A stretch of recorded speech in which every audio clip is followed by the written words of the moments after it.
가을입니다. 아침 저녁으로는 확실히 계절이 바뀐 것을 우리가 느낄 수 있지요.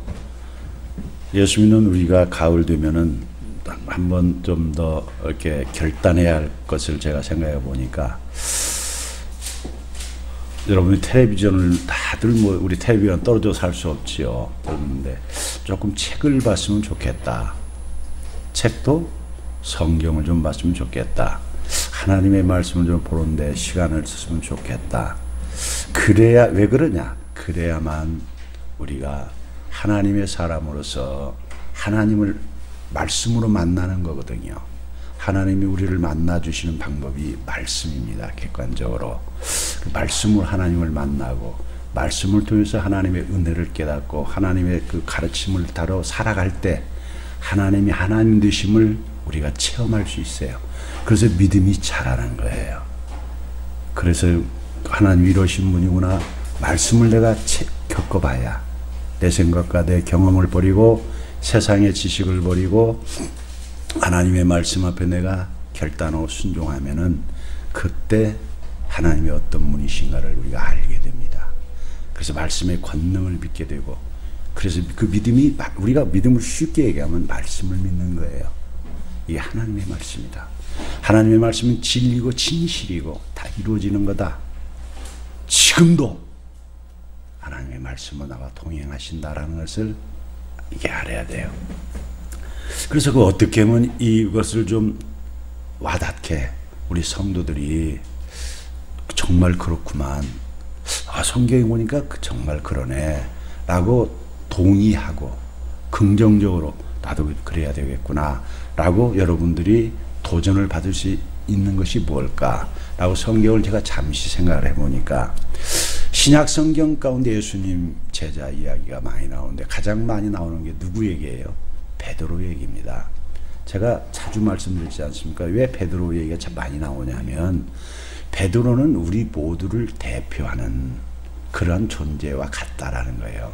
다 부족하고 덤벙대고 실수하고, 심지어 예수님을 3번이나 부인하고 큰소리 뻥뻥 쳤다가 개망신을 뭐 당하고, 이런에도 불구하고 그 예수님께서 한번 딱 잡으시고 그렇게 끝까지 그 연약한 베드로를 하나님의 사람으로 새롭게 만들으셔서 정말 교회사의 한 획을 긋는 예수님 말씀들의 역사에 기록되는 그러한 인물로 쓰신 것들이잖아요.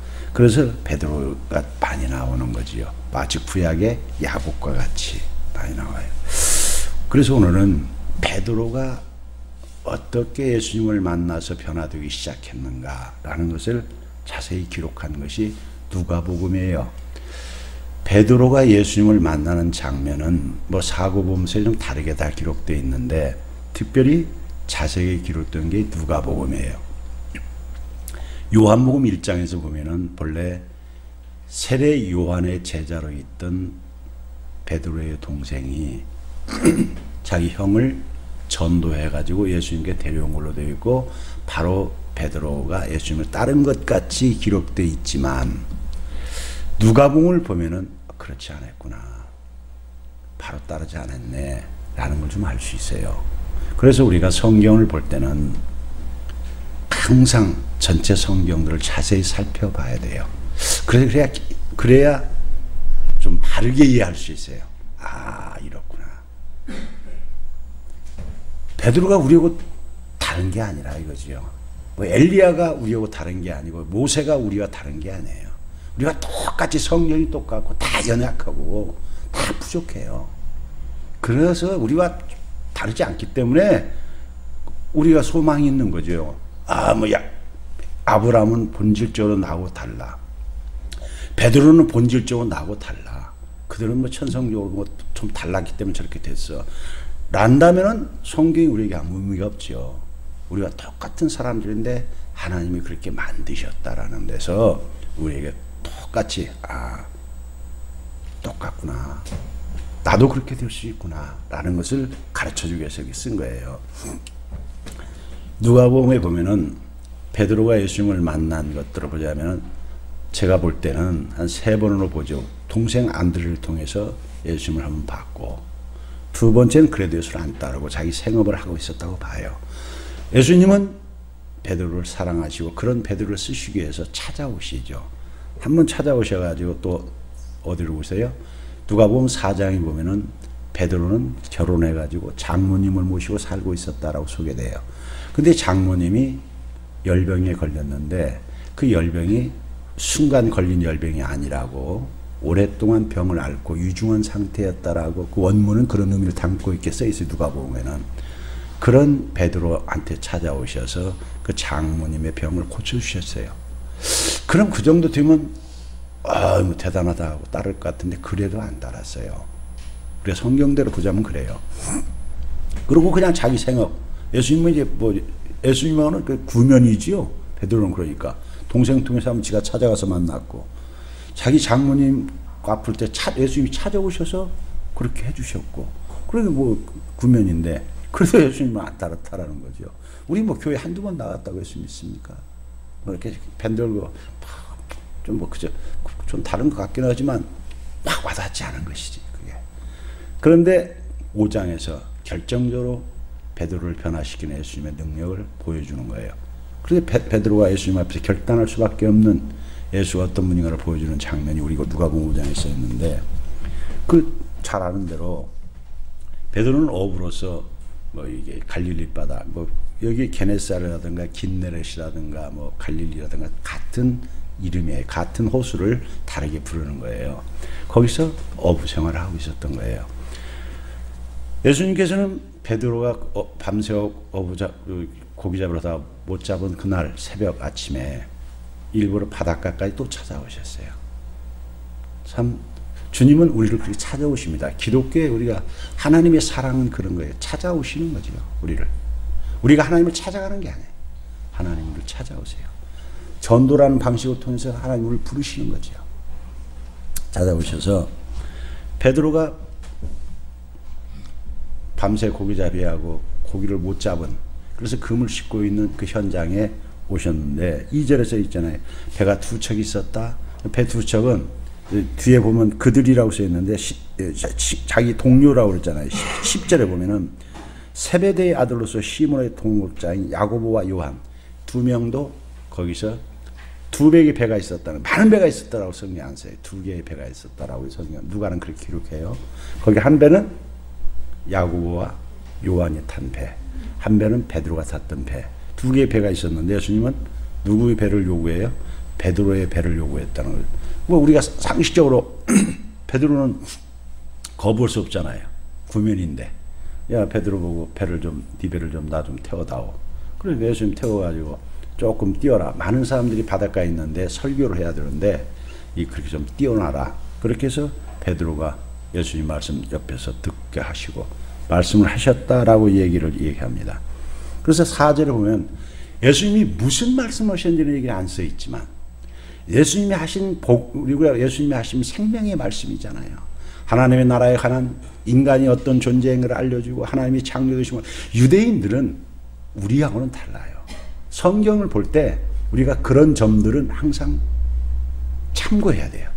유대인들은 우리하고 기본적으로 이 삶의 패턴이 근본이 달라요. 그들은 구약 성경을 거의 뭐 외다시 펴는 백성들이고 하나님에 대해서 뭐 물론 장로들의 유전으로 잘못 인식한 부분은 있지만 적어도 창조주 하나님이라는 걸 아는 사람들이에요. 구약을 가지고 있었어요. 그리고 그들이 그 삶이 예배 뭐 늘 제사로 살았던 예수님 때까지 그런 배경을 가지고 있었어요. 선지자를 알고 뭐 엘리야도 알고 엘리사도 다 알잖아요. 모세도 알고.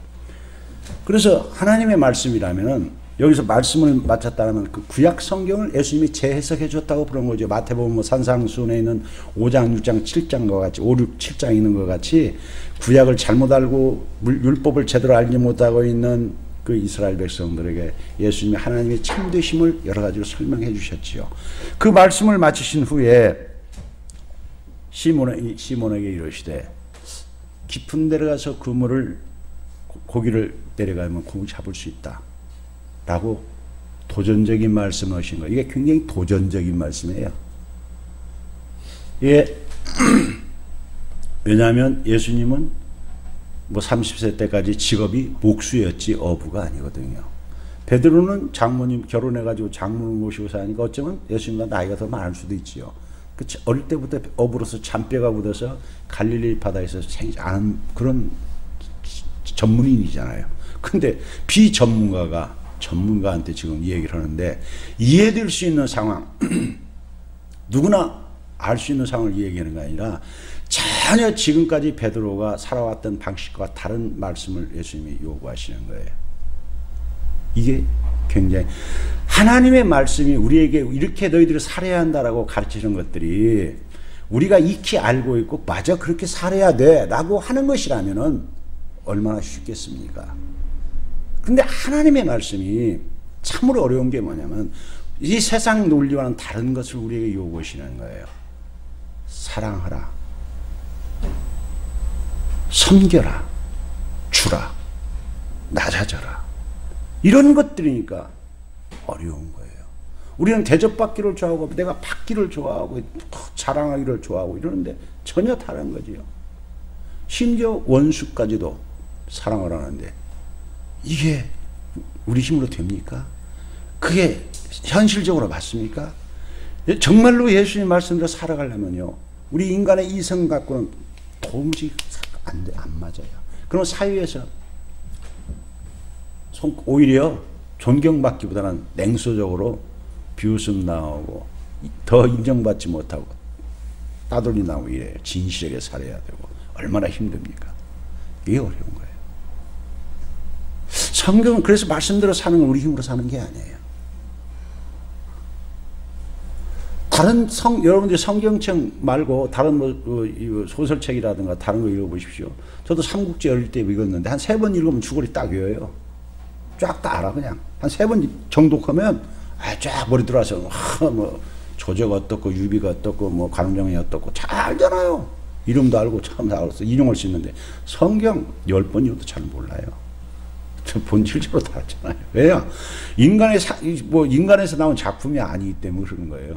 하나님의 나라의 그런 가르침이기 때문에 이게 우리가 참 소화가 잘 안 되는 거지요. 그래서 성령이 도와주지 않으면 이해되지도 않고 이해되지 않는데 믿을 수 없지요. 믿지 않는데 어떻게 행할 수 있습니까? 안 되는 거잖아요. 그래 정말로 하나님의 말씀이 그게 하나님의 말씀이에요. 근데 놀라운 것은 세상 이야기들은 이렇게 읽으면 잊어버리는데 하나님 말씀이 잊어버린 것 같은데 아십니까? 위기상이 딱 오면 확 그 말씀이 나를 딱 잡아줘요. 슉 떠오르면서 뭐 새까맣게 잊어버린 것 같은데 기억되지 않아야 되는데 훅 떠오르면서 순간적으로 내가 어찌 해야지? 라고 할 때 딱 결정적으로 내가 행동할 수 있도록 나를 딱 잡아줘요. 본능의 말씀이고 능력의 말, 그러니까 살아있는 말씀이라는 게 죽어있는 게 있고 끝나는 게 아니에요.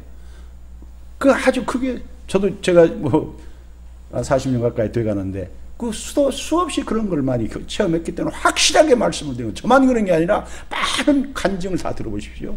다 그렇잖아요. 여러분도 그렇게 겪었지 않습니까? 예수님의 말씀은 깊은 데라서 그물을 내려 고기를 잡으라는 말은요, 이 시험적 요소가 많은 거예요. 이게 그래서 베드로한테는 어려운 말씀이었어요. 쉬운 게 아니었어요. 베드로가 이 말을 따라가기가 쉬운 게 아니었어요. 그런데 베드로가 놀라운 고백을 한다는 거지요. 뭐라고 얘기합니까? 그래서 5절에 베드로가 대답을 하는 거예요. 시몬이 대답을 이르되 선생님이라 번역된 말은 납비 중에서도 최고의 납비라고 존칭을 쓰는 게 해요. 율법 학자로서 최고의 정말 가르침 가장 가까운 데서 예수 설교를 들었으니까 그래서 앞자리에 앉는 분들 제가 무시했었다 그러잖아요. 베드로는 예수님 가장 가까이서 설교를 들었던 거예요. 그 은혜를 받죠. 집중해야 될 거 아닙니까? 쳐다봐야 할 거예요. 사람들이 다 쳐다보는데 어떻게 안 쳐다볼 수 있어요? 그러니까 베드로가 고백을 하잖아요. 선생님, 자기가 지금까지 살아왔던 경험이나 알고 있는 것과는 전혀 다른 말씀입니다. 순종하기 어려운데 제가 선생님 말씀을 지금 하나님의 말씀을 가르치니까 하나님의 말씀의 권위를 가지고 계신 분이라고 믿으니까 하나님의 진실하신 말씀이라고 믿는다는 거예요. 하나님의 말씀은 진실하잖아요. 진리잖아요. 나한테 절대로 잘못된 것을 가르치지 않으실 것이다. 내가 지금까지 몰랐던 것을 나를 위해서 정말로 가르쳐 주시는 말씀이라고 내가 받아들이겠다라는 거예요. 이 결단이 이것도. 우리 이 갈릴리 바다는 밤에 고기를 잡아야 되고 낮에 고기 잡아서는 고기 잡기가 안 됩니다. 그리고 이 고기가 막 가해줄에 있던 것이 가운데는 없는가 봐요. 가운데 깊은 데 가서는 못 잡다. 이런 것들이 다 담겨져 있는 거예요. 내가 지금까지 나이가 베드로가 내가 몇인지 모르지만 지금까지 어부 생활하면서 우리 이쪽에 타는 사람들의 모두 전문 지식을 가지고는 맞지 않는 얘기인데 결단하겠습니다. 다 내가 했던 경험을 내려놓고 선생님이 가르쳐 주시는 것은 우리가 이사야서 써있죠. 이사야 48장인가 그래요. 하나님의 말씀은 너희를 유익하도록 가르치는 말씀이라고 그래요. 하나님의 말씀을 무익한 게 아니라 참으로 너희들에게 유익하도록 정말로 너희에게 살리려고 너희를 사랑해서 정말 너희를 잘되게 해주는 주는 말씀이라고 분명히 성경에 써있어요. 살리려고 정말로 아름다운 삶을 살게 하려고 지혜로운 삶을 살게 하려고 그 신명기부터 계속 그러잖아요. 내가 이 말씀을 들으면 너희가 이 말씀으로 살면 지혜로운 백성으로 사는 사람들이 정말 너희들을 존경할 수 있는 삶을 살기 위해서 주는 말씀이라고 그러잖아요. 신명기 10장 13절이니까 거기도 나오지 않습니까? 너희들이 행복하게 너희 이렇게 살면 정말 불행한 삶이 아니라 참으로 가치 있는 삶, 정말 행복한 삶을 살게 하려고 내가 이 맞추는 말씀이라고 그러잖아요. 하나님. 그런데 우리는 하나님의 말씀을 지문을 알잖아요. 요한복음에서 있잖아요. 요한복음 8장에서 진리, 하나님의 말씀이 어떤 말씀이에요? 너희를 자유케 해주는 말씀이라고 써 있잖아요. 진리를 알지니 진리가 너희를 자유케. 모든 얽매인 잘못된 모든 삶의 방식에서 모든 것에서 진실로 얽매이지 않는 참된 자유의 삶을 살 수 있는 놀라운 능력의 말씀이 하나님의 말씀이에요. 이거는 이게요. 여기 베드로만 그렇게 지금 이렇게 얘기합니까? 우리가 모세를 부르셨을 때도 하나님께서 그렇게 욕을 하는 거예요. 모세가 뭐 안 따르려고 자꾸 하니까 못 가겠다고 하니까 표적을 보이실 때 너 지팡이에 던져. 모세가 지팡이를 던지니까 뱀이 됐다 써 있잖아요. 모세한테 뭐라고 얘기하십니까? 너 뱀의 어디를 잡으라고 그래요? 꼬리를 잡으라고 그래요. 그럼 40년 동안 모세는 광야에서 뱀 다루고 양을 치게 했으니까 너무 뱀에 대해서 잘 알지요. 그럼 뱀이란 그 동물은 꼬리 잡았다는 안 되는 거죠. 어디를 잡아야 됩니까? 내가 뱀 잡으면서 머리를 꼭 찝지요. 꼬리 잡으면 그냥 휙 가면서 물어 죽이지요, 사람을. 뱀은 꼭 머리를 눌러서 잡더라고요. 머리 잡지요. 모세도 그 결단을 요구하는데 꼬리 잡으라고 때 처음일 때 말씀에 대해서 우리가 순종이 쉽지 않다는 걸 모세나 베드로나 같은 맥락의 얘기지요. 그래 베드로가 얘기하는 거예요. 내 경험상 안 되지만 정말 선생님은 나한테 거짓말하실 분이 아니라 나를 살리려고 주시는 말씀이나 그 신뢰하는 거 결단이 말씀에 대한 신뢰가 있어야 돼요. 가장 우리가 신앙생활 할 때 가장 중요한 게 무엇입니까? 말씀을 정말로 경청해야 된다는 거죠. 베드로가 가장 가까운 데서 예수님이 배에서 예수님 둘이 있잖아요. 그러니까 제일 잘 들을 수밖에 없는 거예요. 그날은 하여간 열심히 안 들을 수가 없는 거지. 그냥 다른 사람들 이게 예배자에서 중요해요. 예배 드릴 때 제가 제일 신경 쓰는 게 정말로 저 성도가 얼마나 집중해서 들으려고 그러냐. 그래서 예배 드리기 전에 기도하셔야 돼요. 하나님 잠룡 없애주십시오. 정말 저 목사님을 통해서 주시는 말씀이 하나도 밖으로 흘러가지 않고 내 마음에 심어질 수 있도록 참 깨달을 수 있도록 달고 오묘한 말씀같이 제가 끌려갈 수 있도록 집중할 수 있도록 해달라고 기도하시고 그렇게 설교하게 해달라고 기도해야 되고 그렇게 듣게 해달라고 그게 해야 돼요. 그래서 집중해야 돼요. 그래서 제가 예배의 승자되라는 것은 항상 그 점을 얘기하는 거예요. 집중해야 돼요. 찬양을 한번 불러도 모두 집중해야 돼요. 주님과 인격적으로 만나는 거예요. 그래야 말씀으로 만나야 되는 거예요. 말씀으로 만나니까 베드로가 변화되는 거예요. 베드로가 왜 변화됐어요? 말씀에 만나서 해준 첫째 번째는 그래서 자기 경험, 자기 향식 고집하지 않고 그 말씀의 권능 앞에서 자기를 내려놓는 거예요. 그래서 이게 우리 앞에 먼저 있어야 되는 거예요. 정말 말씀으로 예수님을 만나고 그 말씀이 생명의 말씀이고 이사야 48년 정말 너희를 유익하도록 가르치고 신명기 10장 13절에 같이 나를 행복하도록 신명기 때 출애굽기에서도 지혜로운 백성으로 이 땅에서 이제는 하나님의 거룩한 백성으로 살게 해주는 것이 뭐냐? 말씀이다. 내가 말씀을 안 보고는 하나님 알 수도 없고 하나님 만날 수도 없고 변화될 수도 없다. 새로운 삶을 살 수 없다. 이게 먼저 되어야 돼야. 그래서 말씀 앞에서 경청하고 듣는 것들이 되어질 때 가장 중요한 이게 안 되면 제가 아까 그래서 가을 됐을 때 성경 봅시다. 내가 여러분 새로워져야 됩니다. 뭐라 이러지 않고 성경 봅시다는 이유는 정말로 여러분이 그래야 말씀을 통해서 주님을 알게 되거든요. 그래야 내가 주님을 알아요. 그래서 내가 변화되고 바뀔 수 있는 거예요. 그래서 말씀을 알고 그대로 행하게 되면 그때부터 역사가 일어나는 거예요. 시몬이 대답했어요. 내가 말씀에 의지해서 내 경험을 의지하지 않고 나를 의지하지 않고 세상 경험을 의지하지 않고 오직 하나님의 말씀, 예수님의 말씀에 의지해서 내가 행동합니다. 그 깊은 데로 갔다라는 거예요. 깊은 데가 조금 깊은 데가 갔겠습니까? 뭐 한참 정말 말씀 그대로 순수하게 깊은 데로 한참 갔다고 봐야 돼요. 왜냐하면 7절에 보니까 고기가 많이 잡혔을 때 거기 또 한 배가 있었잖아요. 거기 누구 배? 야고보와 요한이 탄 배가 있었잖아요. 그 배한테 소리쳐가지고 들릴 수 있는 거리는 아닌 것 같아요. 그러니까 뭐라고 어떻게 했다?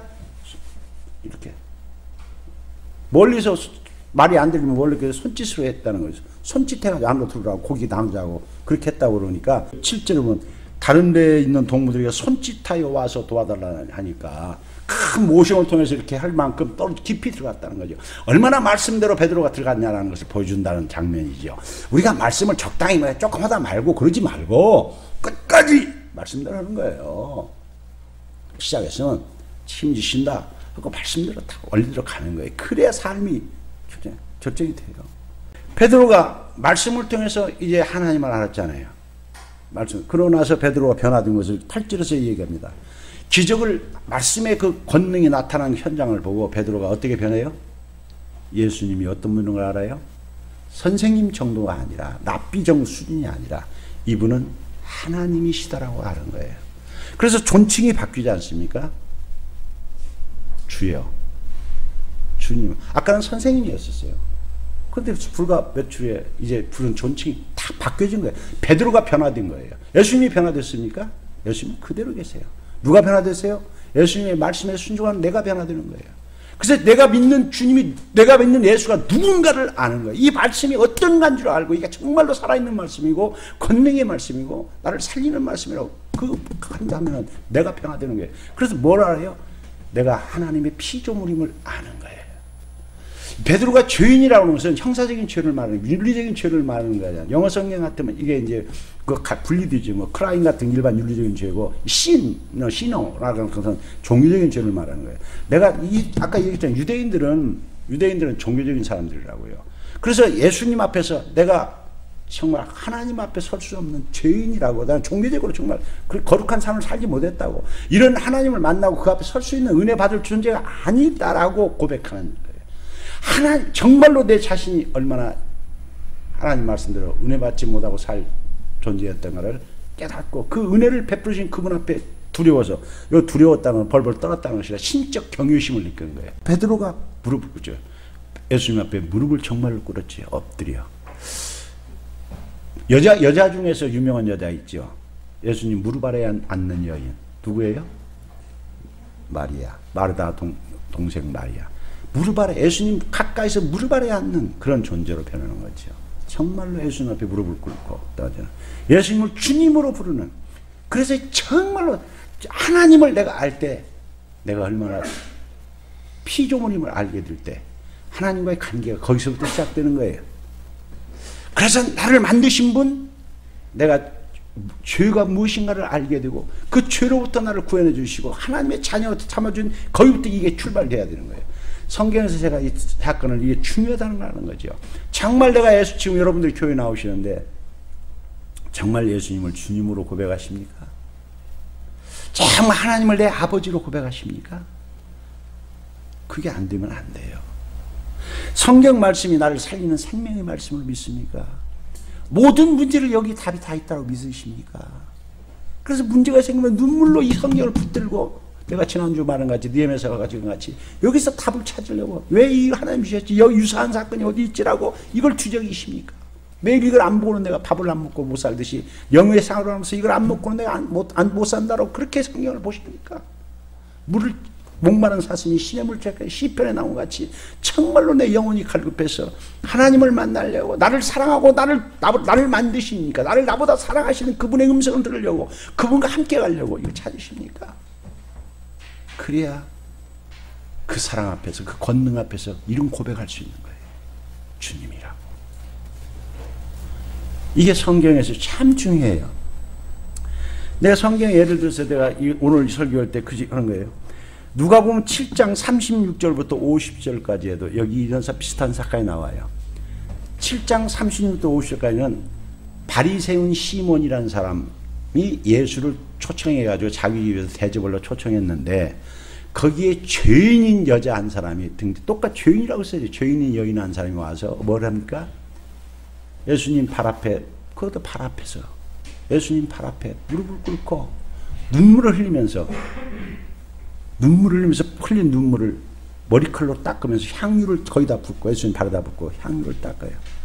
그러니까 그 바리새인 시몬이 여러분 생각해보세요. 바리새인 가운데서 예수님을 자기 집에 초대했다면서 꽤 그 당시가 획기적인 거예요.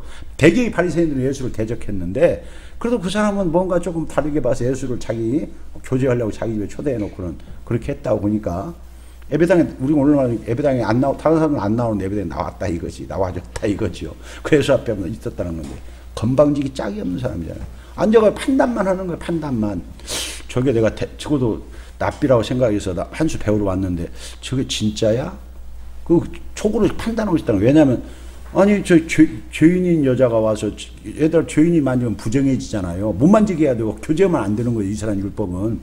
그런데 와서 지금 저기다 눈물 흘리고 뭐 향유를 갖다 붓고 발 닦고는데 뻗어시 앉아서 가만히 있으니까 저게 진짜 맞아? 저거 영어 엉터리네? 라고 속으로 그런 생각이 있었다고 했던 거야. 주님이 시몬한테 그러잖아요. 시몬아 얘기한 거죠. 물론 제가 하잖아요.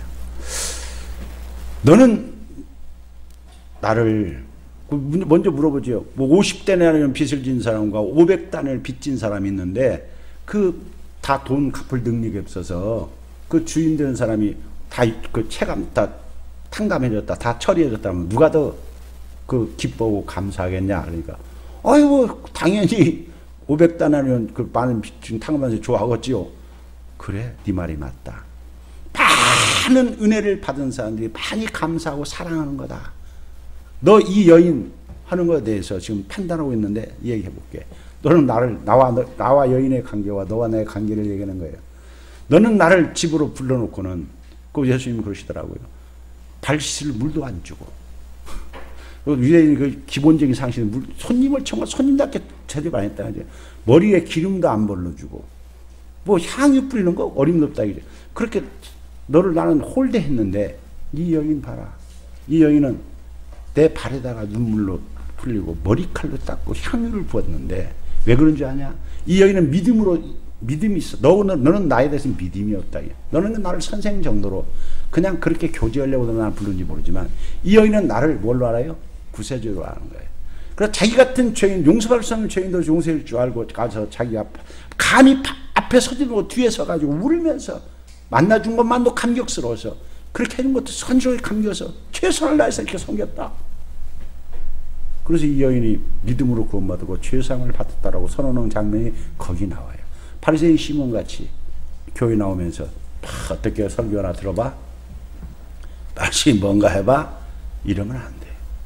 그 여인과 같이 정말로 주님 나 같은 걸 불러주셔서 감사합니다. 예배자로 불러주셔서 감사합니다. 하나님 오늘 또 나를 사랑하셔서 불러주심을 감사합니다 라고 고백해야 되는 거죠.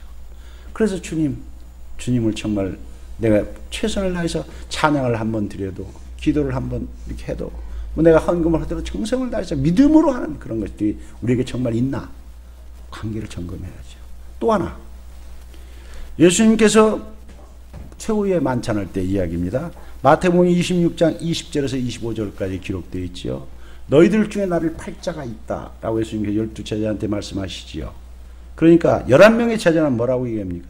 근심 어린 얼굴로 주님 혹시 전가요? 예수님을 팔을 때 주님 혹시 전가라고 두려움을 예수님한테 물어요.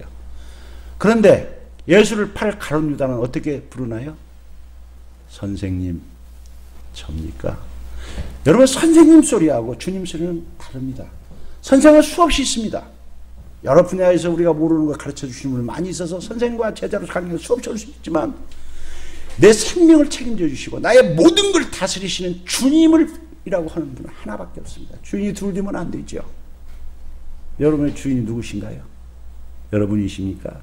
여러분 예수님 여러분 정말 선생님이십니까? 주님이십니까? 베드로도 아까는 선생님이라 불렀고 지금은 주님이라고 부르거든요. 주님이라고 부를 때 무릎을 꿇는 거예요. 주님이라고 부를 때 정말로 내 존재가 달라지는 거예요. 내가 주님을 주님으로 부를 때 내가 그 앞에서 그 은혜 앞에 감격하고 무릎을 꿇고 뜻대로 순종할 수 있다고 달라지는 거예요. 오늘 이런 결단이, 이런 여러분들의 그 신앙이 점검되기를 정말 바랍니다. 예배당 나올 때 내가 예수님이 누구 때문에 선생 좋은 말 들으려고 나오십니까? 한숨 갈펴놓고 그렇게 예배당 나오지 마세요. 내가 생명을 얻으려고 천국을 가고 나를 사랑하시고 나를 만드신 분과 교제하기 위해서 내가 모든 걸 주시는 분이기 때문에 그래서 온다. 내가 이렇게 부름받아 가는 것이 영광이고 그 앞에 예배자로 설 수 있다는 게 내게 최고의 기쁨이라고 니엠에서 같이 가장 삶의 1순위고 가장 내가 이걸 즐거워하고 이 어떤 예수님의 영광이 예수님의 어떤 것들이 내 삶의 최고로서 있을 때 주님이라고 하는 사람은 그래요. 선생이라는 사람, 선생이라고 부르는 사람은 안 그렇죠. 저는 이걸 보면서 우리 가을을 맞이해서 우리 성도들이 내가 지금까지 바리새인 그 시몬과 같이 예수님 교제 그렇게 선생으로서 하면서 판단이 나오고 그렇게 하느냐, 아니면 그 아까 죄인 여인과 같이 눈물을 흘리면서 감격하고 감사하면서 최선을 내서 그분을 만날 수 있는 기회, 섬길 수 있는 기회가 될 때마다 그렇게 드리나. 최후의 만찬 자리에서 예수님이 한 말씀 앞에서 다투려하면서 근심하면서 혹시 내가 그런 일을 주님 할 수 있는 자일까 근심을 묻는 자인가, 아니면 선생님 뭐 접니까 이렇게 교만하게 예수님을 무시하면서 조롱하면서 하는 그런 자인가, 이런 구분이 분명히 좀 되어지는, 그래서 정말 그리스도인이 되는, 정말 그리스도인은 뭡니까? 예수께 소속된 사람이고 예수를 삶의 모델로 하고 닮아가는 사람들이에요. 그래서 예수의 작은 모습으로 작은 예수로서 살아가는 사람들 아닙니까? 그래서 어제보다는 오늘보다는 내일이 뭘로요? 말씀으로, 기도로. 그래서 이 가을에 우리 성도들이 정말 말씀에 깊이 붙잡힌 바 되어서 주님을 만나서 베드로와 같이 살아계신 주님을 찬양하고 고백하고 그를 증거하면서 살아가는 그러한 복된 성도가 다 되시기를 예수님의 이름으로 축복합니다.